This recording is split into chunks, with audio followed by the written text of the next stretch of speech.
నమస్కారం దుర్గా కుమార్ గారు. నమస్కారం సుధార్ గారు, మన వీక్షకులు కూడా నమస్కారం. తాజాగా జగన్మోహన్ రెడ్డి గారి సతీమణి భారతీ రెడ్డికి జగన్మోహన్ రెడ్డి గారి సొంత ఇలాకాలోనే పెద్ద ఎదురు దెబ్బ తగిలినట్టు కనపడుతుంది. ఓటు వేయమని అడగటానికి వెళ్ళిన భారతీ రెడ్డిని అడుగడుగున సమస్యల పట్ల స్థానిక ప్రజలు నిలదీశారనే వార్త ఏదైతే ఉందో ఇప్పుడు రాష్ట్ర వ్యాప్తంగా కూడా చర్చనీయాంశంగా మారింది. కారణం అది జగన్మోహన్ రెడ్డి గారి సొంత ఇలాకా కావటం. ఏంటంటారు, అసలు పులివెందులో జగన్మోహన్ రెడ్డి గారు గెలిచే పరిస్థితి ఉందంటారా? మీరు కొంచెం గతంలోకి వెళ్ళాలి సుధాకర్ గారు. మేమంతా సిద్ధమని రాష్ట్ర వ్యాప్తంగా ఒక బస్సు యాత్ర మొదలుపెట్టి ఆ బస్సు యాత్రని ప్రారంభించింది పులివెందుల్లో ఆయన ఏమనుకున్నాడంటే ప్రజలు బ్రహ్మరథం పడతారు, అసలు పులివెందుల వీధులు కిక్కిరిసిపోతాయి, అసలు బస్సు అంగుళం కూడా ముందుకు వెళ్ళలేదేమో అని. ఒక సర్పంచ్ కనుక మొదలెడితే ఎట్లాంటి స్పందన వస్తుందో అలాంటి స్పందనే అక్కడ వచ్చింది. ఒక రాష్ట్ర ముఖ్యమంత్రి రాష్ట్ర వ్యాప్తంగా జరిగే ఒక కార్యక్రమాన్ని ప్రారంభిస్తున్న హంగు అక్కడ ఆర్భాటం రాలేదు. అదే గతంలో చేవెళ్ల చెల్లెమ్మని సబితా ఇంద్రారెడ్డి గారు నియోజకవర్గాల్లో రాజశేఖర రెడ్డి గారు ఒక రాష్ట్రానికి సంబంధించిన యాత్రలు మొదలెట్టేటప్పుడు ఎంత ప్రజా దండు కదిలినట్టు కదిలేది. అలాగే మొన్న చంద్రబాబు నాయుడు గారు ఎక్కడికి వెళ్ళినా కూడా ప్రజలు బ్రహ్మరథం పడుతున్నారు, హారతలు ఇస్తున్నారు పవన్ కళ్యాణ్ వీళ్ళ కాంబినేషన్కి, కూటమికి. ఇప్పుడు అక్కడ ఆ రోజు అది జరిగింది.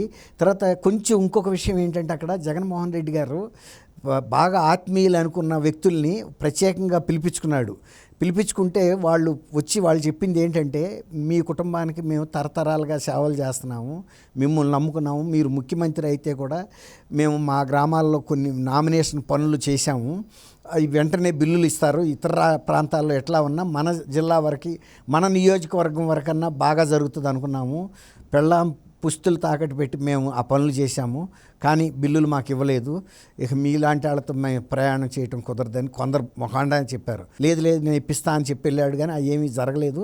ఇంతలోకి ఎన్నికల ప్రకటన వచ్చేసింది, ఇప్పుడు చెల్లింపులు జరిగే పరిస్థితి కూడా ఉండదండి. కొంతమంది ఏం చేశారంటే మేము తిరుమల కాలినడకని వెళ్తున్నామని మొహం తప్పించేశారు. ఈ పరిస్థితుల్లో ఇక నేను నియోజకవర్గంలో షర్మిల్ గారు, డాక్టర్ సునీతారెడ్డి గారు ప్రచారం మొదలుపెట్టిన తర్వాత ఆయన అసలు పులివెందులో వెళ్ళి ఎలా ఫేస్ చేయాలో తెలియక భారతీ రెడ్డి గారిని కనుక పంపితే రెడ్ కార్పెట్ ఎర్రతివాచి స్వాగతం పలుకుతారు, అసలు ఇక మొత్తం జనం అంతా కదిలిపోతారని అనుకున్నారు. భారతీ రెడ్డి గారిని దింపారు ఇప్పుడు రంగంలోకి. భారతీ రెడ్డి గారికి దింపితే అక్కడ వస్తున్న ప్రతిస్పందన చూసి వ్యతిరేకంగా వస్తుంది స్పందన. ఆ వ్యతిరేక స్పందన చూసి ఆమె కూడా నిశ్చేష్టురాలైపోయింది. అంటే పులివెందుల్లో మనకు ఎదురు లేదు, అందులో తను వస్తే తన మీద ఏం వ్యతిరేకత లేదు కదా, జగన్మోహన్ రెడ్డి గారి మీద వ్యతిరేకత ఉండడానికి అవకాశం ఉంది. ఎప్పుడు కూడా ప్రజల్లోకి వచ్చిన మనిషి కాదు. గత ఎన్నికలప్పుడు ఆయన కొంచెం మద్దతుగా ప్రచారం చేసింది, ఇప్పుడు మళ్ళీ గ్రామాల్లోకి వెళ్ళింది ఆమె. ఇంతరాక ఆమె బిజినెస్లో ఆమె వ్యవహారాలు ఆమె ఇప్పటికి తీరిక ఉండదు కదండి. లాస్ట్ టైం ఆవిడ ప్రచారం చేసినప్పుడే చెప్పింది, ఇద్దరు ఉంటే 30,000 అమ్మఒడి ఇస్తామని. అవును, అప్పుడు చెప్పింది. అదే రేర్గా వచ్చిందండి, last me leg of the ప్రచారంలో వచ్చింది ఆమె. ఎవరో అడిగితే అని చెప్పింది, అదేంటమ్మా 2 పిల్లలు ఉంటే 30,000, 3 పిల్లలు ఉంటే 45,000 అని చెప్పింది. అది బాగా హైలైట్ అయింది. ఆమె అసలు నిజంగా అప్పుడే ఆ ప్రచారంలో దిగింది కూడా. 45 ఏళ్ళకి పింఛను, నేను జగన్తో మాట్లాడాను, మీ కష్టాలు చూశాడు అది చెప్పింది. మరి ఇప్పుడు ప్రజలు నమ్మారు. ఇప్పుడు పులివెందుల్లో ఈమెకి ఎంత వ్యతిరేకత ఉందని ఆమెకి తెలీదు, షాక్ అయిపోతుంది. అసలు గతంలో గడపకి కోస్తా ప్రాంతంలో ఎమ్మెల్యేలు వెళ్ళి ప్రజలతో ఎలా అయితే చీకొట్టించుకున్నారో, ఇవాళ భారతీ రెడ్డి గారి పరిస్థితికి ఆ పరిస్థితికి వచ్చింది. ఆమె ఏమనుకుందంటే తన భర్త ఒక ముఖ్యమంత్రి, ఆంధ్రప్రదేశ్లో 150 సీట్లు కిందసారి గెలిచాము, ఇప్పుడు ఒక 4-5 సీట్లు అటు ఇటు అయినా గెలవపోతామా, అసలు పులివెందుల్లో మన కుటుంబం అంటే నేను ఎంతో గౌరవం. ఆ మాట వాస్తవం. అది ఎప్పుడు వివేకానంద రెడ్డి గారు హత్య జరగకముందు కుటుంబం అంటే ఒక గౌరవం అది ఉంది, కానీ వివేకానంద రెడ్డి గారు హత్య జరిగిన తర్వాత ఆ కుటుంబ ప్రతిష్ట అడుగంటిపోయింది. బావిలో కనుక గులకరాళ్ళకి తేలుతున్నట్టుగా ఉంది ఆ పరిస్థితి. నీళ్ళన్నీ ఎండిపోయినాయి. ఒకప్పుడు నిండు బావేది. వాళ్ళ కుటుంబం అంటే అంత గౌరవం ఇచ్చారు ప్రజలు.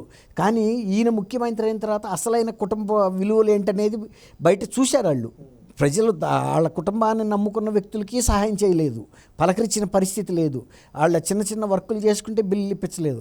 వివేకానంద రెడ్డి గారు ఎప్పుడు కూడా అక్కడ ప్రజలకి అందుబాటులో ఉండే వ్యక్తిని క్రూరంగా ఒక కుట్ర పని చంపారు. దీంతో ఇంకా కుటుంబ ప్రతిష్ట ఎక్కడుంది వాళ్ళ. తర్వాత ఈయన ఇంకోటండి, ఆ వేంపల్లి అని ఒక ఊర్లో మాజీ సర్పంచ్ భర్త ఒక ఆయన భాస్కర్ రెడ్డి గారిని, ఆయన కూడా వైఎస్ఆర్సీపీకి మద్దతుగా నిలిచి గత ఎన్నికల్లో జగన్మోహన్ రెడ్డి గారు విజయానికి కృషి చేసిన వ్యక్తి, పార్టీ విజయానికి. ఆ వ్యక్తి వాళ్ళ ఊళ్ళో ప్రజలు ఇప్పుడు మాజీ సర్పంచ్ అయినా కూడా ఊళ్ళో నాయకులుగా ఉన్నప్పుడు అడుగుతారు కదండి.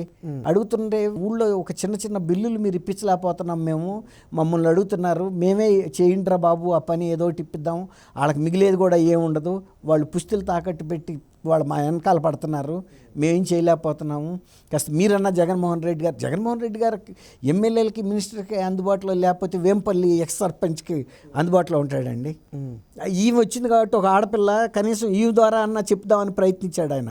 తర్వాత గబగబా వెళ్ళి పాస్ పుస్తకం తీసుకొచ్చి, ఏందమ్మా ఈ పాస్ పుస్తకం, మాకు వంశపారంపర్యంగా వస్తున్న భూమి మీద జగన్మోహన్ రెడ్డి గారి ఫోటో ఏంటి, ఊళ్ళో కూడా రైతులందరూ అడుగుతున్నారు మమ్మల్ని, ఇదేంటి ఆయన ఫోటో వేయటమని. ఆయన మాత్రం ఎక్కడికి వెళ్తాడు భాస్కర్ రెడ్డి?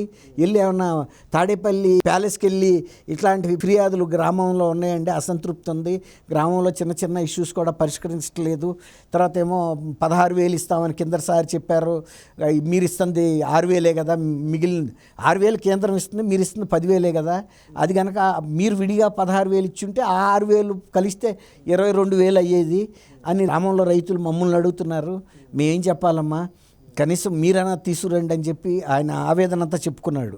ఇప్పుడు తర్వాత ఎక్కడా కూడా రైతు పేరు ఎత్తట్లేదు, రైతులంటే అంత తీసేసిన వాళ్ళు అయిపోయారా, కనీసం చెప్పాలి కదమ్మా నా రైతులని. ఎక్కువ ప్రజలు రైతులేని గ్రామాల్లో ఉంది, మీరేమో ఎప్పుడు రారు పట్టించుకోరు, మమ్మల్ని ఏమో గ్రామాల్లో ఈ సమస్యల మీద ప్రశ్నలు అడుగుతుంటే మేము ఎవరిని అడగలేని పరిస్థితిలో నిస్సహాయంగా ఉన్నాము, ఇవాళ మీరు వచ్చారు కాబట్టి చెప్పగలిగాము అని చెప్పి అంత ఆవేదనగా చెప్పేటప్పటికి అసలు నిజంగా భారతి గారు కూడా ఇన్ని ఫిర్యాదులు గ్రామాల్లో ఇంత వ్యతిరేకత పులివెందుల్లో, రాష్ట్రంలో ఇతర నియోజకవర్గాలు వేరు, ఇప్పుడు స్వయంగా ముఖ్యమంత్రి నియోజకవర్గంలోనే 175 గెలుస్తామని చెబుతున్నప్పుడు పులివెందుల్లో గన్షాట్గా గెలవగలిగే పరిస్థితి ఉండాలిగా.